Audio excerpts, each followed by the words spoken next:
ਅਸੀਂ ਫਿਟਨੈਸ ਦੀ ਜਦ ਗੱਲ ਕਰਦੇ ਆ ਤਾਂ ਮੇਲ ਔਰ ਫੀਮੇਲ ਦੀ ਜਿਹੜੀ ਫਿਟਨੈਸ ਜਰਨੀ ਹੈ ਜਾਂ ਮਸਲ ਗਰੋਥ ਜਰਨੀ ਹੈ ਉਹਦੇ ਵਿੱਚ ਕੀ ਫਰਕ ਹੈ? ठीक है, ये बहुत अच्छा क्वेश्चन है जो हम सबको जानना चाहिए। इसमें सबसे पहला फ़र्क तो ये है हमारे साइज़ का। यूजुअली फीमेल सोचती हैं कि अगर वो वेट लिफ्टिंग करेंगी तो वो मेल्स जैसी देखेंगी। ये अब मिथ बहुत क्लियर हो रही है, लेकिन स्टार्टिंग में बहुत ज़्यादा थी। राइट।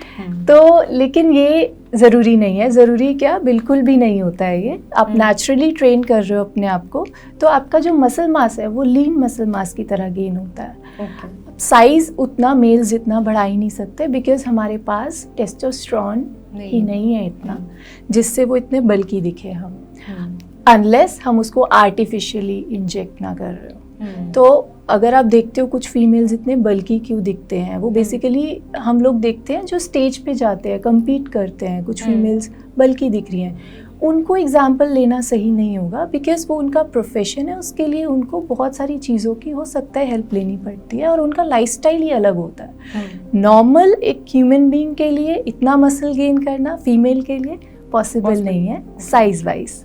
वो एक लीन मसल गेन होता है जिससे आपकी टोनिंग ही इन्हांस होती है। दूसरी चीज़ की बात करूँ तो एक अलग सी बात बताती है इसमें मैं आपको। फीमेल्स में रिकवरी फास्टर होती है। ओके। सो जब हम वेट ट्रेनिंग करते हैं मेल्स के कंपैरेटिवली हम में बहुत जल्दी रिकवरी हो सकती है मसल्स की। So we can get ready to train that particular muscle again थोड़ी ही दिन में। फॉर एग्जाम्पल आज लेग्स लगाई है, अगर एक मेल को 2 दिन लग रहे हैं उसको रिकवरी में, हो सकता है फीमेल को 1 ही दिन लगे। तो ये भी एक डिफरेंस है।